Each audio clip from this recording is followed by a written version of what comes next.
एक देशगान ध्यान दीजिएगा। आज पूरे महाराष्ट्र में ही नहीं, पूरे देश में जगह जगह पे देखो तो तिरंगा लहरा रहा है। कितना सुहावन तिरंगा लहरा रहा है बाबूजी कि हम आज ही के दिन पूर्ण स्वतंत्रता पाए हैं।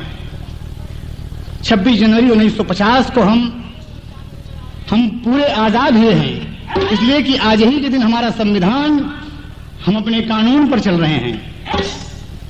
जब दुनिया के कर्णधार, देश के कर्णधार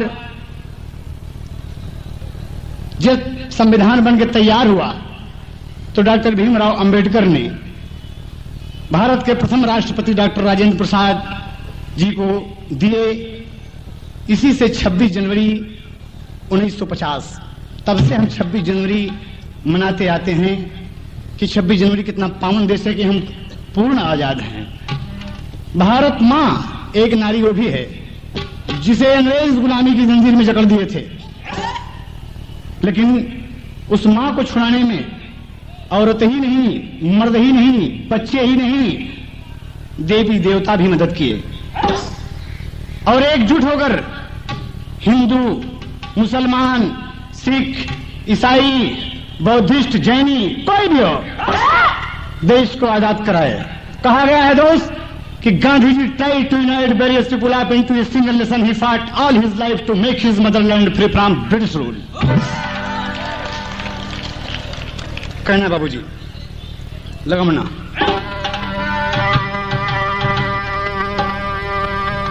आजादी के मतवालों ने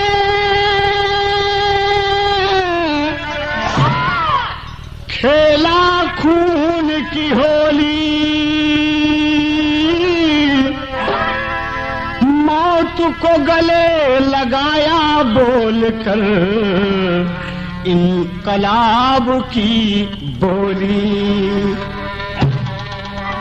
26 जनवरी सन 50 जब भारत में आया तो घर घर घी के दीप जले, गाये मस्तों की टोली। हम पूर्ण स्वतंत्रता जब पाए, लाल किले के प्राचीर पर जब तिरंगा लहराया गया, राष्ट्रपति भवन पर जब तिरंगा लहराया गया, मेरा देश आजाद है। 26 जनवरी 1950 को हम संपूर्ण आजादी पाए। तो कहना है बच्चे, बूढ़े, मां सभी एकजुट होकर जा रही हैं और क्या कहती हैं बाबूजी कि कुदरत की, अरे कुदरत की मेहरबानी का वरदान है तिरंगा, कुदरत की मेहरबानी का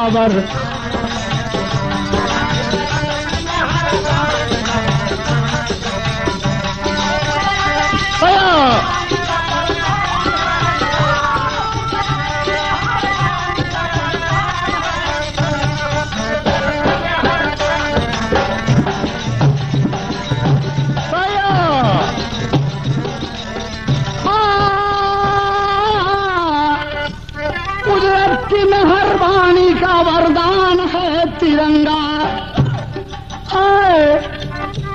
कुदरत की मेहरबानी का वरदान है तिरंगा।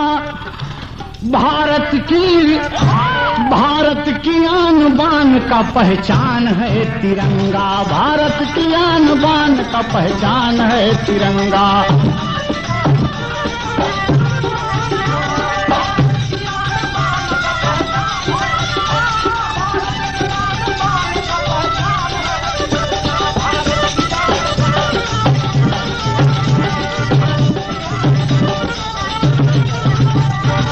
बहुम क्या समझे, झंडे के तले छे छेर तुझे बिहार करती। क्या देखें आप, तिरंगा केसरिया रंग का, हरा रंग का, श्वेत रंग का संकेत देता है कि हमें सतर्क रहना है। बीच में चक्र बना है, 24 तीली लगी हुई है, जो इस बात का संकेत करता है कि 24 घंटे हमें सतर्क रहना है। किसी शायर ने लिखा है दोस्त कि हमारी नजरें बरकरार रहें, उस मुल्क की सरहद को कोई छू नहीं सकता जिस मुल्क की सरहद की निगहबान हैं आंखें। ये नजर धोखा न खाए। कहना है झंडे के तले छह छह ऋतुएं बिहार करती है,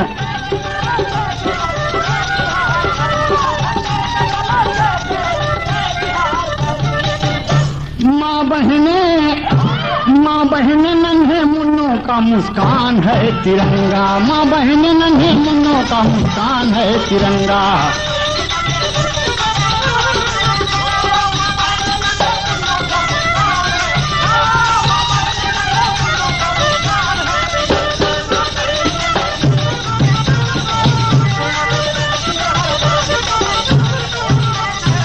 बहुत बारीक बात है दोस्त, कभी भी आप विदेश चले जाएं, दूरदर्शन पर आप देखते हैं कि हमारे यहाँ के खिलाड़ी या कोई भी और भी प्रतियोगी वहां पहुंचता है और जब मेरे देश का तिरंगा दिखाई पड़ता है दोस्त तो हम उछल जाते हैं, सीना गजब हो जाता है कि हमारा भारत है। बताने की जरूरत नहीं है, तिरंगा देखकर ये हमारे देश का कौमी निशान है।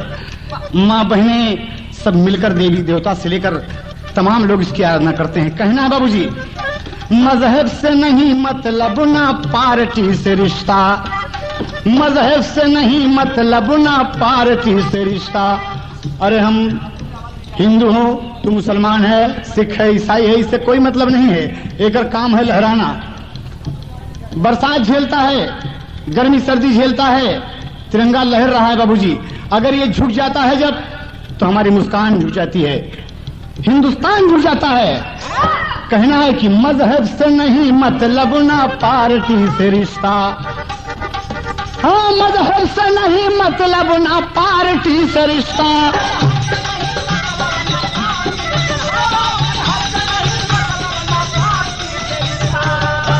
हिंदू ईसाई, अरे हिंदू ईसाई सिख मुसलमान है तिरंगा, हिंदू ईसाई सिख मुसलमान।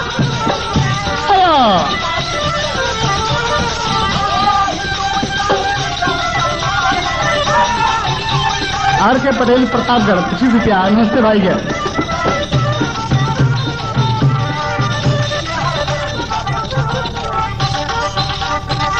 कौनो जात नहीं है, ईश्वर ने केवल इंसान बनाया है। इंसान की दो जाति हैं, औरत और मर्द, दोनों का सहयोग जुड़ता है। ये देश रूपी गाड़ी के दो पहिए हैं। कहना है बाबूजी स्वामी इलेक्ट्रॉनिक्स की तरफ से सप्रेम भेंट 100 रुपये ही बात पर। बहुत भैया का नमस्ते हो। और कहना है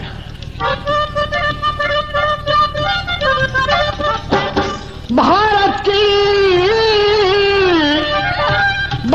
की एकता पर दुश्मन जो नजर डाले, भारत की एकता पर,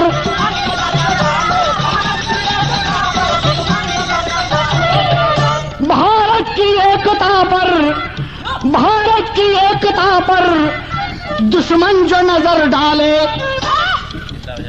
बिंदा बाजार आजमगढ़। नमस्ते भैया के। हाँ धर्मेंद्र प्रतापगढ़ की तरफ से 30 रुपया। नमस्ते भैया के।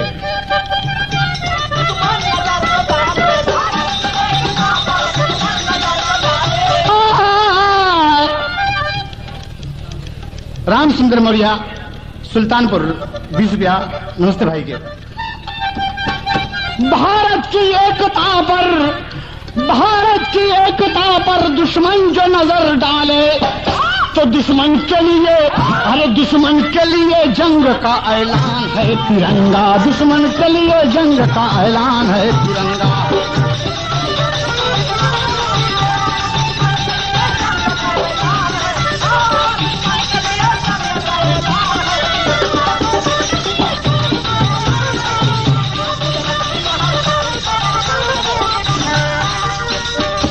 दुनिया के हर झंडे ने तिरंगे को सराहा है।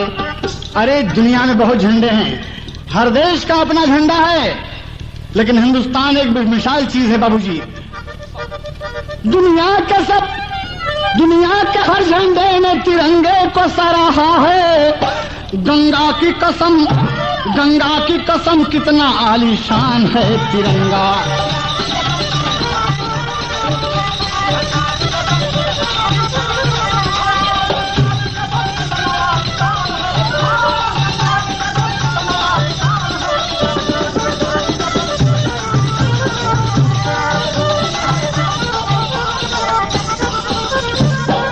बुल्लुर जी देखें स्वर्ग से कि झंडा फहरता है। कभी लोग गीत लिखकर चले गए, स्वर्ग में निवास कर रहे हैं, बड़े बड़े लोग हुए, मौत सुनिश्चित है दोस्त, यहां से ले जाएगी सबको, और हर एक शख्स को इस बात का मजा चखना है। आदमी चला जाता है, उसका नाम रह जाता है।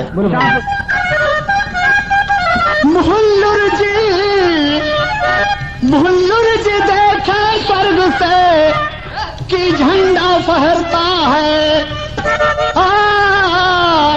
कि झंडा फहरता है, झंडा फहरता है, क्योंकि हैदर कहे, अरे हैदर कहे कि पूरा हिंदुस्तान है तिरंगा, हैदर कहे कि पूरा हिंदुस्तान है तिरंगा।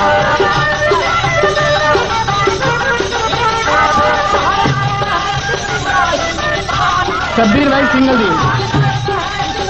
20 रुपया और बहुत सलाम भाई कर गया।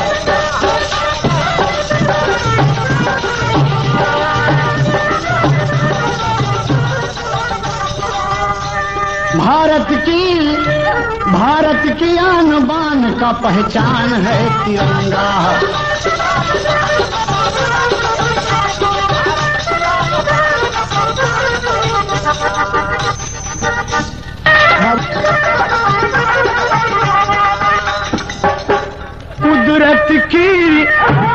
कुदरत की मेहरबानी का वरदान है तिरंगा।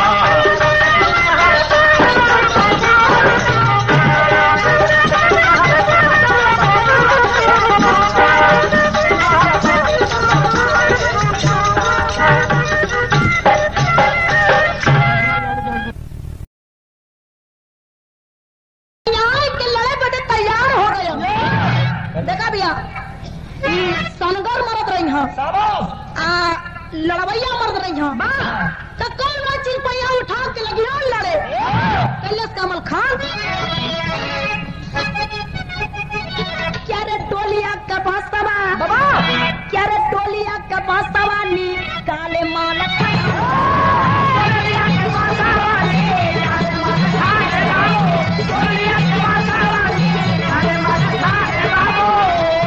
टोली में बैठ के गल रहा वही टोली का बांस निकलले बा कैले बा का।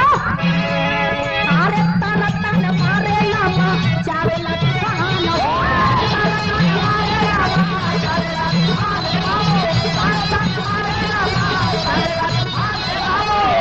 अरे मचल हाहाकार सोरा होला मार मार होतई यार भइले मारवाने। क्या रे दूल्हा जुझा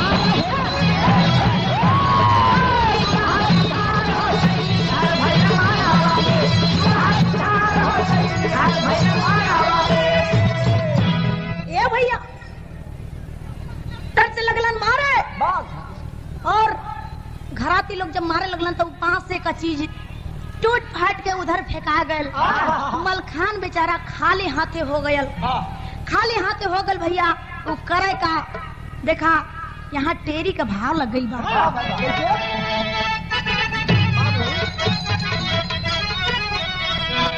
अरे मोरे राम तेरे आंगन में चमकते भाला बरची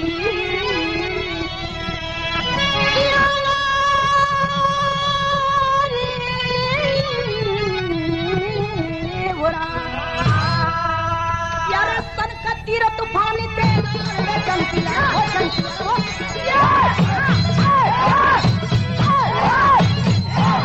ए भैया जब हमरे बुल्लू गुरु रहलन तो टेरी कहे कैसे यारे आंगन में चमके वाला बरची यारे सनके तीरथ पानी ते गगन में चमके आंगन में चमके वाला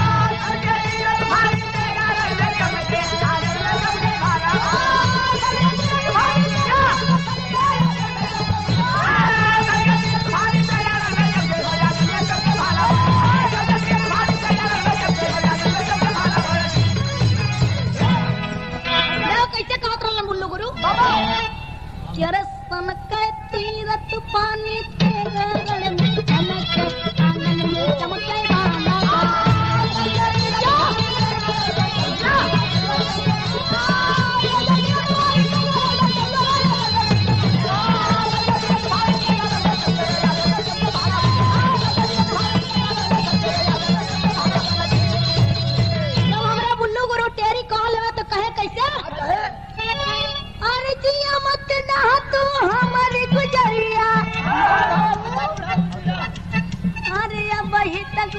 प्यार खातिर उमरिया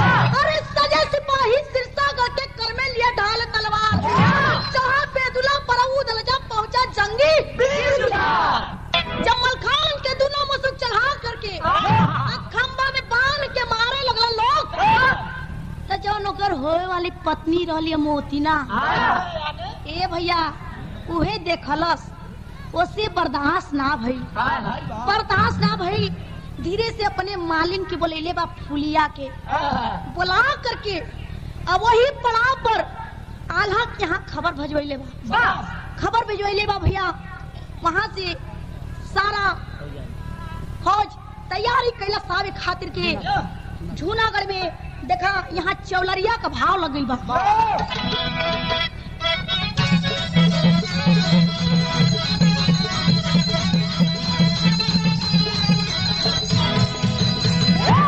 यारे जुल्मी जंग में जंगी बाजा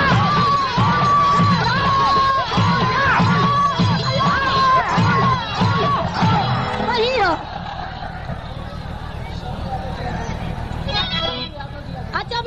जंगा में जंगी बाजला पाना गारवा हो धरवा करके कपर चला पाना गारवा हो धरवा के कपर करवाना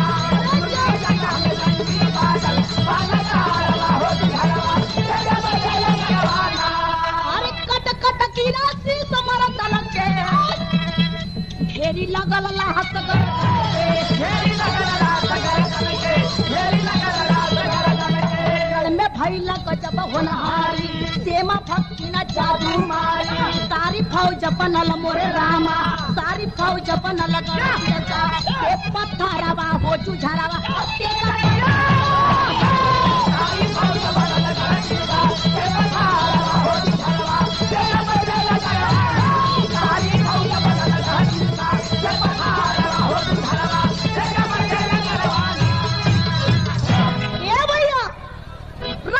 सेवा भक्ति रहल ओई सेवा भक्ति के आर्डर देले होन कि जा करके सिरसागर के फौज की जादू चला दो जा करके सेवा भक्ति जादू चला देले बा भैया सारा सिरसागर के फौज पत्थर बन गई जब पत्थर बन गई भैया तो देखा यहाँ विदेशिया का भाव लग गई बा सारा सिरसागर का फौज पत्थर बन गई बा तो देखा यहाँ विदेशिया का भाव कैसे लग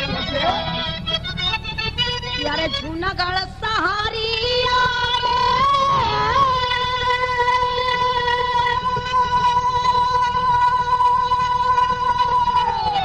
हारिया लाया भाई अकेला भइले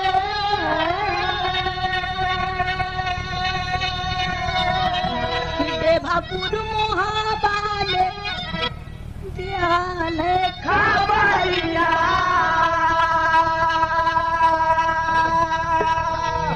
पावली संदेश परानी सोनवा महलिया में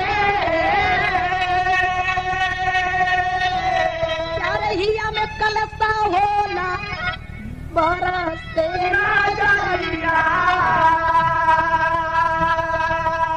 भैया जो नाला का दोस्त रहन देभा तिवारी वही जाके मोहब्बा में सोनवा रानी के यहाँ खबर देले बाटन सोनवा रानी क्या खबर देले बाटन भैया सोनवा रानी कैले बका अच्छा भैया पंधारी जी की तरफ से 10 रुपया मिलल बा बार बार प्रणाम 100 बार नमस्कार बा जाके मोहब्बा में सोनवा रानी के खबर देलन भाई बका कि भोरवे में जाके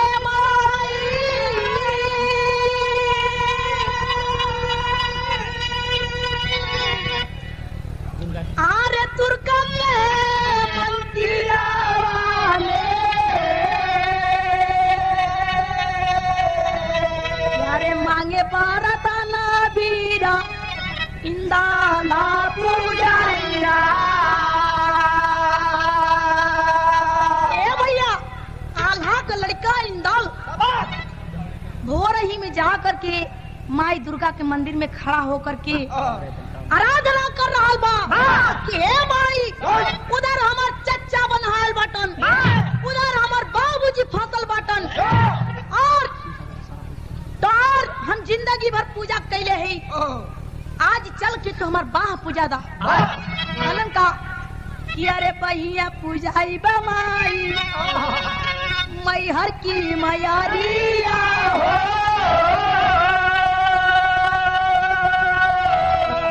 संगवा में चला हमारे जूनागढ़ सारिया। ए भैया दुर्गा माई इंदल के साथ देहले बाटी। देखा यहाँ भाव बदल गई बाप, यहाँ पापट के भाव लग गई।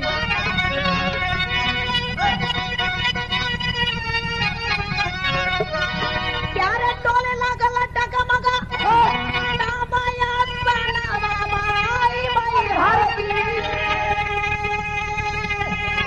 प्यारे टोले लागल डगमगा नामाया सनवा माई मैहर की। आज संगवा कैली झूला गड़पया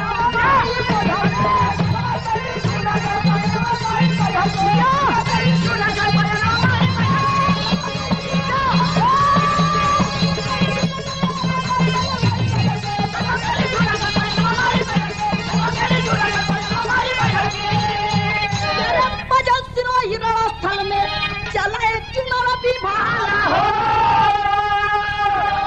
चढ़ल जवानी बगल दल के बनल चार का प्याला हो लहर लागल मैदानवा माई मैहर की। घर पर खबर पिया जंग में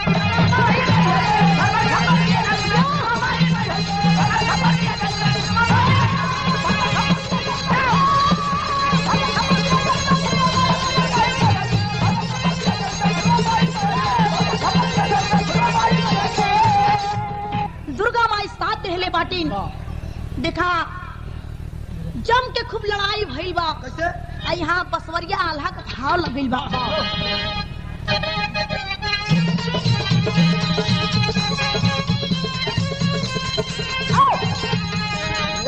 क्या रे भागे सिपाही जूनागढ़ के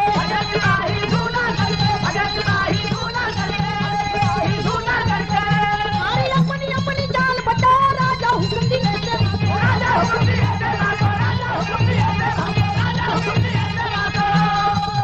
अरे जाके जादू दिया जलाओ जिला रूपना तलवार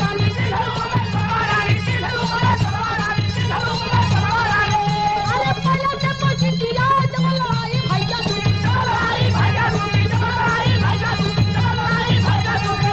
अरे दुर्गा देवी भेष बना ले जगह बताई कर ले अरे जादू चुरा दिया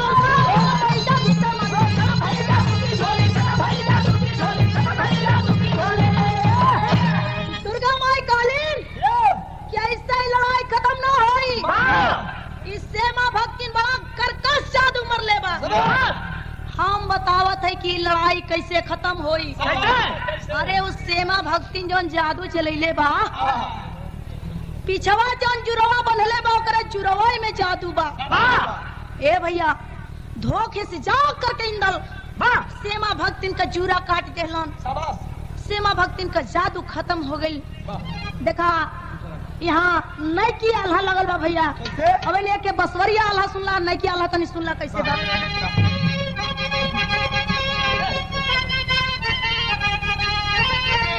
यार दही में जोगनिया जकरो और पाए पाचर भैया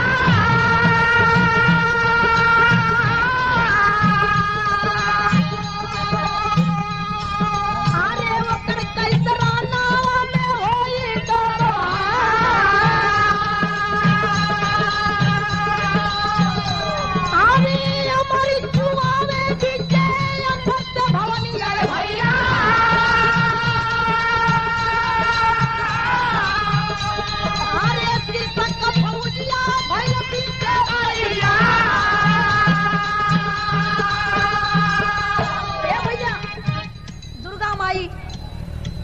से हमरी चुआवे लगली। सिरसागढ़ का फौज फिर से तैयार हो गई। जब देखो जबकि दुर्गा माई साथ दहले बाटिन और खूब लड़ाई जम के भइल तो देखा यहाँ सवार आल्हा लग गई बा। अब देखा बसवरिया आल्हा सुनला, एक नहीं की आल्हा सुनला, तनी सदर आल्हा सुनला। अरे खटक खटक के दवा बच्चे हो जावला। अरे पीड़ा कलर रनवा में पीड़ा बाजुदा। अरे राजा हरक के वसिंग चला में चला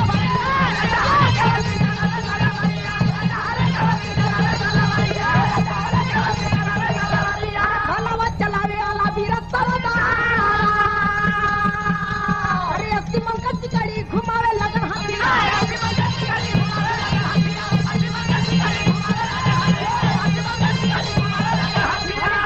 पतला राजा हो गई लड़ाइया। ए भैया जब लड़ाई भइल बा तो राजा हरकेवल सिंह बैठ जा भैया, बैठ जा, बैठ जा, बैठ जा भैया। राजा हरकेवल सिंह तलवार चला रहल बाटन और आल्हा उधर से भाला चला रहल बाटन। जौन आल्हा का हाथी रहल, आल्हा का हाथी 80 मन का सिकड़ी अपने घर में पहन ले रहल। निकाल के वही गारे में से सिकड़ी लगल लड़ाई में घुमावे। आ जब लड़ाई में लगल घुमावे तो करे सिकड़िया में राजा हरकेवल सिंह का घोड़ा फंस गई। घोड़ा फंस गई भैया तो कहलन का यार आला से झुका के शीशा। अरे बोला है बचानिया यार मारा चिनचन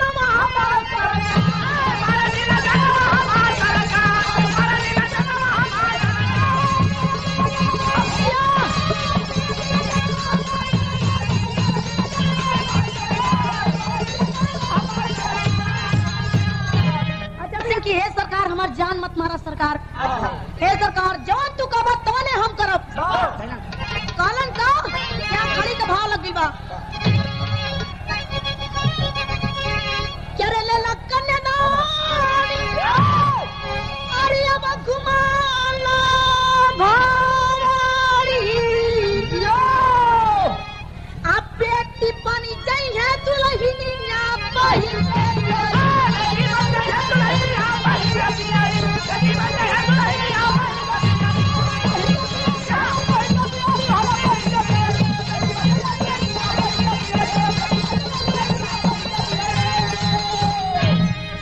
कालन राजा हरकेवल सिंह के सरकार हमरे गलती के माफ कर दा सरकार। कलन आला की है कमावा पहले कैले होता तई दुनिया के बवाल न बढ़ा। अरे तो है न काला की जौन लड़वैया मरद हमें लड़ाई में हराई ओई हमरे बिटिया कमांगी में सिंदूर डाली। देखा भैया कालन का चढ़ के डोला सिरसागढ़ में आईली मोती नारायण।